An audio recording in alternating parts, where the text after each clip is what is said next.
Toilet for my Simba. Look at this. Look at it thou. No zonere. Quit a butterfly. We are going to produce it.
Right, move bedroom. Batapa,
Tendai.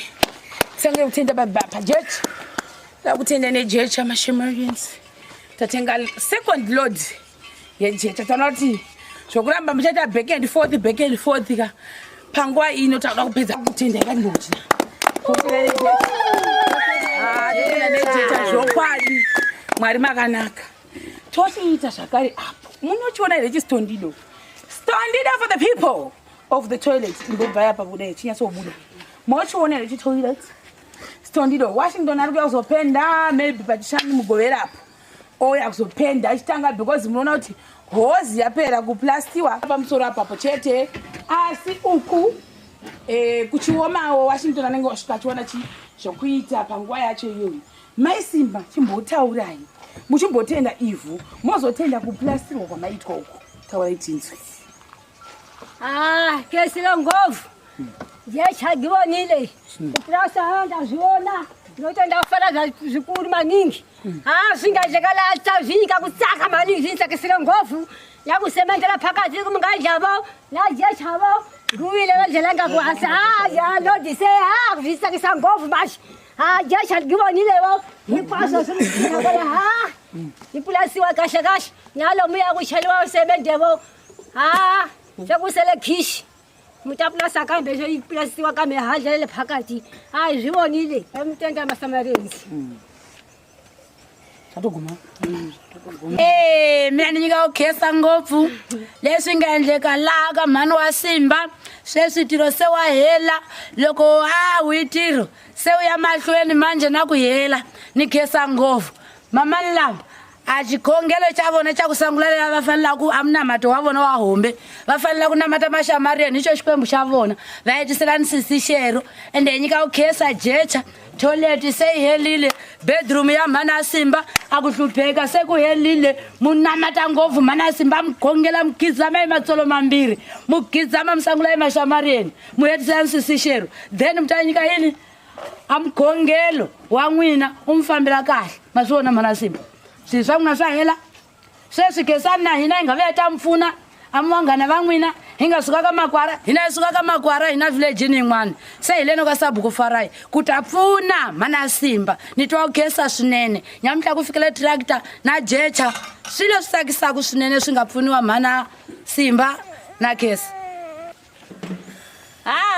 siyabonga masamarian siyabonga hey mbona nganiseni mathunzi sesiyaphindela emakhaya namhlanje masamariyeni ichebechebe nansi lapha ibuthenela lihayi tractor yabuya zosiniki ichebechebe siyabonga kakhulu masamariyeni ngenxa yokuthi siqhubekela phambili lo msebenzi nalumsebenzi lo lapha ekhaya lapha sesiyaphindela futhi emakhaya sibonga kakhulu le toilet le engani kuthiwa yindlu yokulala yona toilet siyisimbuzi esekuthi umuntu uyafika aqhuthe phakathi hey masamariyeni ningayibona ngani ukuthi i-toilet kumbe indlu le isimangaliso lapha ku village le isimangaliso kuleli lizwe lesindawo leli kuyamangalisa ukuba lento enje so isimangaliso lesi esenzwe yini masamariyeni lo sister Shero unkazana lo lenhliziyo ende lo ngoba limthumile masamariyeni laba ngoNkulunkulu abaleli khaya leli khaya leselisela umama oyedwa nje okhokhelele intombazana lezi elizibonayo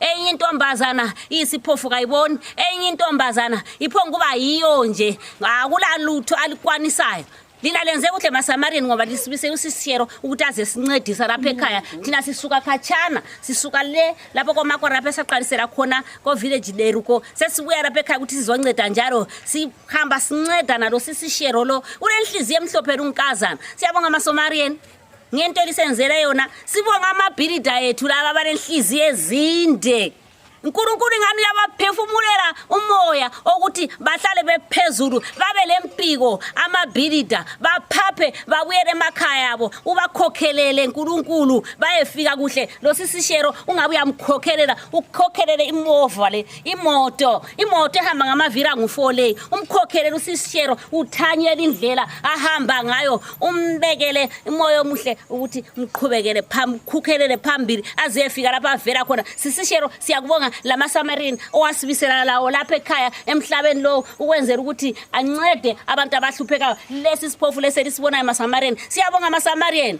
nginxa ukuthi hamba linceda iziphofu linceda izilima linceda abahluphekayo siyalibonga kakhulu maSamariyeni lihlale kuhle hlalo uNkulunkulu Jehova alikhokhelele lihlale likhona lizonceda abanengi jikelele umhlaba wonke ngenhlabathi lesibona lapha siyabonga amaSamariyeni mina ni nyika ku khesa ngovu la mutini ka mhana Simba ni tshama ka ni khesa karhi hinkwawo kusukela bya hasangula ku fika yebyi maSamariyeni na Sishero na mutape wa hina tape Farai va nga endla ku muti wa mhana Simba o saseka wo endla leswi mhana Simba va humile usiwanini leki va nga hina gona va nga hava ko etlela ka va vuteliwa loko mvula yina va nyima na vana an'wana wa vona lo anga voni mun'wana anga valavuli saka byo leswi swi nga va mhana Simba phakati ka mbili ya vona a ku horeti a mutini ka mina ni hava la ni gongako a va saseka ngopfu nga kiwa kahle una toilet bath kitchen bedroom abonga maSamariyeni danki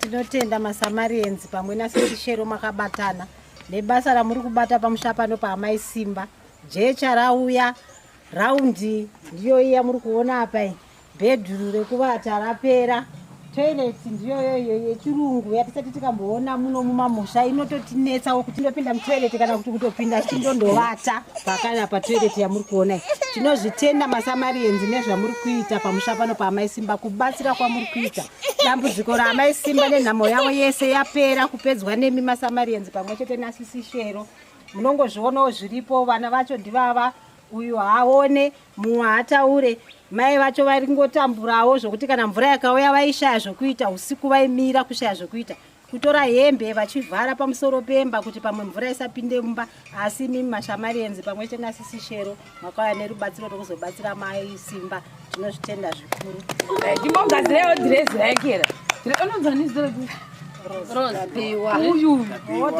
tapiwa na nasi saitika kugadzire nasingena saonekwa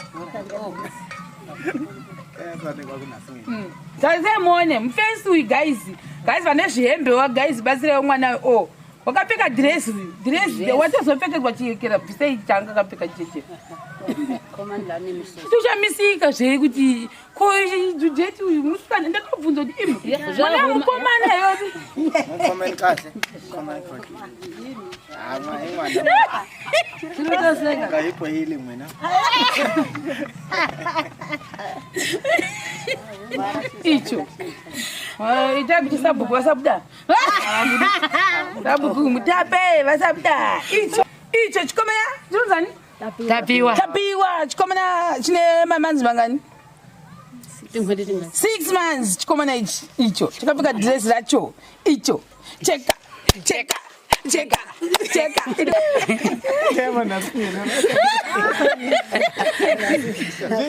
tapiwa uri musikana here kana mukomana tapiwa oh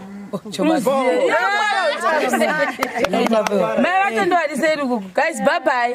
Chakwenda, thank you very much. Ipapo Masamarians. Chakwenda hapo. Milete sasa taura hapo. Sa kuna uko roofing yedu ndoma. Uvi mamna sotela na soko shia. Sorry. Sina problem. Kwasra nikirikini. Kwasra uyu roofing yedu matanda ili mangmasho masara ne waya nezvipikiri ndo zvasara mazengeta nawo matanda edu ndo asipo kutinge tiekera saka minoti zvichafamba sei pamangwana nekusura mangwana saka kana pane avo vari kuda kutibatsira kuti tingopesa zvasara panapa zvishoma yatopera toilet neekera yatopera zvakare iyoyo yatopera kwasara panapa ndobata kuplaster ndosaka tazoorder ivhu iri because ivhu lodhi yekutanga yanga ita sei yapera mukati umo musati mapera kuplastiwa apa pasati paplastiwa kuzhe nemukati uye nekuisa chibhenji nekuisa floor samona kuti tichiri kure sati azoti ngapachiuya rimwe jecha zvakare tozvitenda roofing yega ne2 mabhaketi ekupenda guys ndowatasarwa nawo guys please takutopedza chingotibatsirewo